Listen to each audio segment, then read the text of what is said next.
Fala galera, tranquilo? Beleza? Sei que a gente está remotamente dando aula aqui, mas a questão é que graças ao nosso querido coronavírus a gente não está podendo ficar aqui junto, trocando a nossa ideia de sempre, mas o que importa é que a gente vai continuar os nossos estudos, beleza? Então vamos voltar aqui no assunto de progressões aritméticas. A galera da noite, vai lembrar que eu já falei desse assunto, a galera da tarde ainda não falei, portanto para vocês já é uma coisa nova. Para a galera da noite fica como um reforço, beleza? Então vamos lá. Aqui, ó, progressão aritmética. Por definição, é uma sequência numérica. Repare que esses númerozinhos aqui, 1, 2, 3, 4, blá blá blá, n-1, n, são indexadores. Ou seja, são números naturais que servem para me dizer onde está aqueles números aqui. A1, A2, A3, A4, A5. Ou seja, para me dar a posição desses caras. Por exemplo, o A2 é o cara que está na segunda posição dentro da minha fileira numérica, da minha sequência numérica. Então a gente diz que uma sequência numérica segue aquilo que a gente chama de progressão aritmética quando ela segue essa lei de formação aqui. Ou seja, cada termo vai ser igual ao seu antecessor mais uma razão R. Essa razão R aqui é um número fixo, ou seja, um número que nunca vai mudar, uma chamada constante. Essa razão aqui, ela significa o seguinte, é um número que vai me dizer quais serão os próximos, dado um primeiro número qualquer, beleza?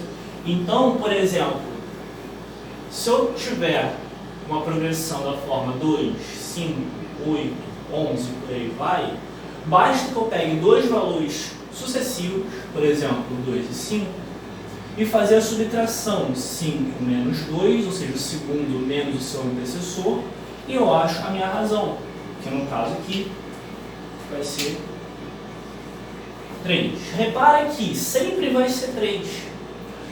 5 menos 2 tem o mesmo resultado que 8 menos 5, que tem o mesmo resultado que 11 menos 8, e por aí vai, ok? Aqui, 10, 8, 6, 4.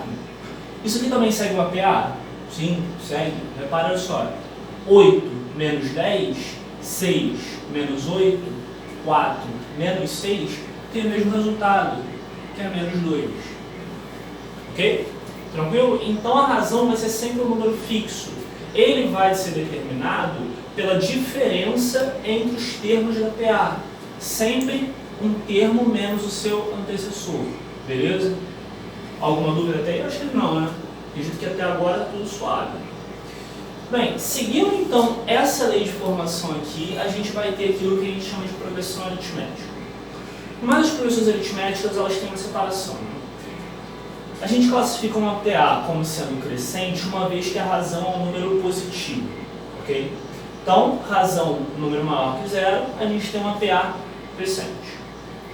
Uma vez que a razão é um número negativo, menor que zero, a gente vai obter uma PA decrescente.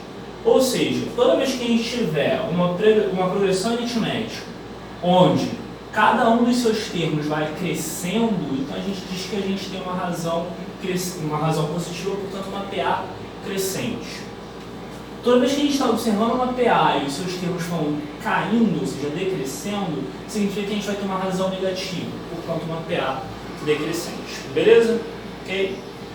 Bom, daí em diante a gente pode se perguntar, ok, a gente já sabe como é que é uma lei de formação, dentro de uma progressão aritmética, a gente já sabe como classificar uma progressão aritmética entre crescente e decrescente.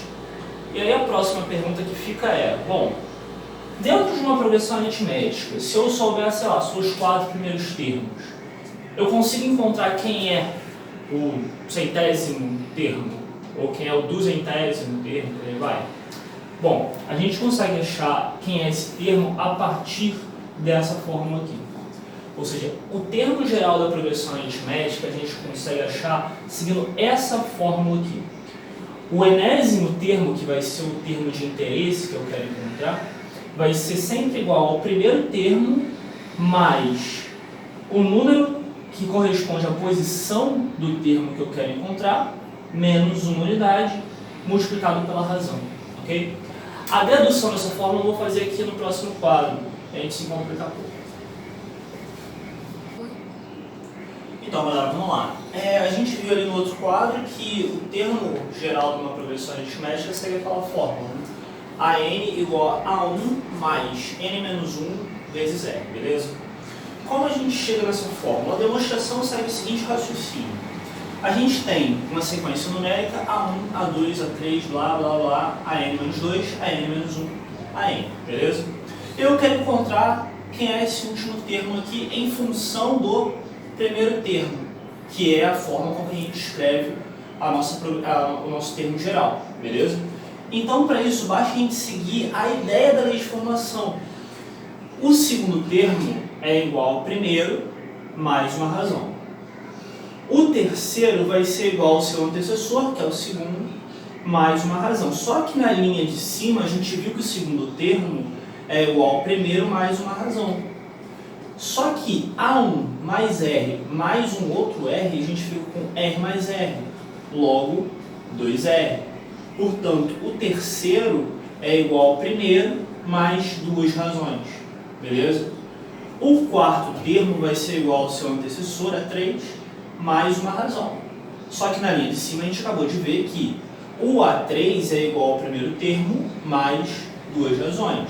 A gente vai lá e substitui no lugar do A3, mais esse R aqui, beleza? Agora, 2 R's mais um R, eu fico com 3 R's. Portanto, o quarto termo é igual ao primeiro termo mais 3 razões. Repara que a gente está fazendo como se fosse uma escada, né? Para a gente chegar no quarto degrau, partindo do primeiro, a gente tem que subir 3 degraus, certo? Se a gente for seguindo nessa ideia, o A5 vai ser igual ao primeiro termo mais 4 razões. O A6 vai ser igual ao primeiro termo mais 5 razões. E por aí vai. Ou seja, quando chegar no enésimo termo, a gente vai ter que esse termo vai ser igual ao seu antecessor, o AN-1, mais uma razão. Só que se a gente começar a puxar por todos os antecessores do AN-1, a gente vai chegar na seguinte conclusão, que o enésimo termo vai ser igual ao primeiro termo, assim como todos os outros também foram, mais N-1 razões. Ou seja, se a gente estiver no primeiro degrau de uma escada e a gente quiser chegar no enésimo degrau, quantos degraus a gente tem que subir? N-1, beleza? Então, N-1 multiplicado com R vai me dar, somado com A1, o enésimo termo, beleza? Então, a lei de formação faz com que, com esse raciocínio, a gente conclua que o enésimo termo, uma progressão aritmética, é igual ao primeiro mais N-1 vezes R, beleza? Então, galera, vamos lá. Vamos resolver dois exemplos bem, assim, tranquilos, acredito eu, né? Onde a gente vai trabalhar justamente a fórmula que a gente viu agora há pouco, beleza? No primeiro exemplo, a gente tem uma sequência que começa em 3, vai para o 8, 13, por aí vai. O primeiro termo, como a gente pode observar, é o número 3. E a razão, basta a gente fazer o quê? A subtração entre o segundo e o primeiro termo, ou o terceiro e o segundo, beleza? 8 menos 3, assim como 13 menos 8, o resultado é 5. Ok? Então agora a gente quer encontrar quem? O 52º termo, ou seja, o A52. Bom, então já que a gente quer descobrir o A52, a gente vai lá para aquela fórmula que a gente viu agora há pouco, beleza? O 52º termo, ele vai ser igual ao primeiro mais 52 menos 1 vezes R. Tranquilo?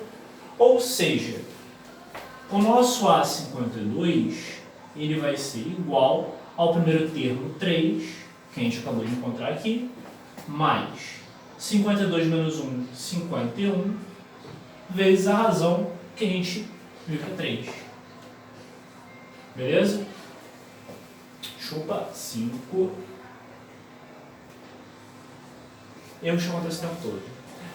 Então, o nosso 52º termo vai ser 3 mais 5 vezes 51, 255. Somado com 3, a gente encontra que o 52º termo, ou seja, o A52, vai ser o número 258. Beleza? Ou seja, o nosso 258 ele vai aparecer na 52ª posição daquela sequência ali. 3, 8, 13 e por aí vai. Tranquilo? No segundo exemplo, a gente tem uma situação parecida, só que eu não estou dando os 4 primeiros termos. Eu estou falando que o quinto termo, o A5, vale 17. E a razão dessa progressão aritmética, dessa sequência de números, é 4. E eu quero encontrar quem é o 46º termo. Repara o seguinte, eu tenho que A5 é igual a 17, a razão é 4, e que o 46º termo é o termo que eu quero encontrar. Bem, a nossa fórmula, que a gente viu agora há pouco, falava o seguinte, olha, o enésimo termo vai ser sempre igual ao primeiro mais n menos 1 vezes r. Tranquilo. Mas eu sou obrigado a encontrar os termos da minha progressão aritmética sempre em função do primeiro? Não necessariamente. Se eu estiver partindo do segundo termo, a ideia é a mesma, só que em vez de subir n-1 degraus, a gente vai estar subindo n-2 degraus. Porque a gente não está mais partindo do primeiro, a gente está partindo do segundo. Se a gente estiver partindo do terceiro termo, eu não vou mais subir n-1 ou n-2 degraus, eu vou estar subindo n-3 degraus. E por aí vai. Ou seja, se eu estiver partindo de um termo que está na p-ésima posição, ou seja, numa posição que é diferente da primeira, basta eu subtrair n menos p. E daí sim multiplicar por r. Tranquilo? Quem seria o p aqui no nosso exercício? O p seria a posição do termo que é nos dado. Ou seja, se foi dado para a gente o A5, o p vale 5. Ok? Portanto, p é igual a 5. E assim a gente vai substituir dentro dessa fórmula aqui. Ok? Então vamos lá. O nosso A46, que é o termo de interesse, vai ser igual ao A5 mais 46 menos 5 vezes a razão. Tranquilo? Agora basta a gente substituir quem é o A5 e quem é a razão. E aí só fazer a conta. O A5 é 17. –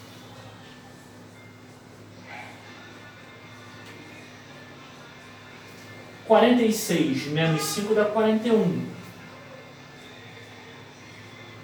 E a razão? Bom, a razão a gente encontrou 4. Tranquilo? Agora é só fazer a multiplicação e depois a soma. 4 vezes 41, 164, né?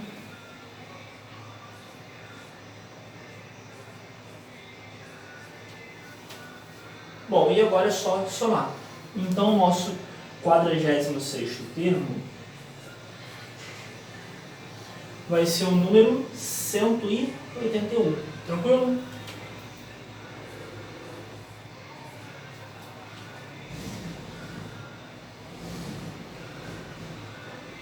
Repara, com o quinto termo e a razão, eu também consigo encontrar um termo que está lá longe, na 46ª posição. O que isso significa? Significa que eu não sou obrigado a ter sempre o primeiro termo. Eu sou obrigado a ter um termo qualquer e a razão. Esse termo qualquer não necessariamente precisa ser o primeiro, ok? A ideia é, a gente não precisa sempre estar preso ao primeiro termo.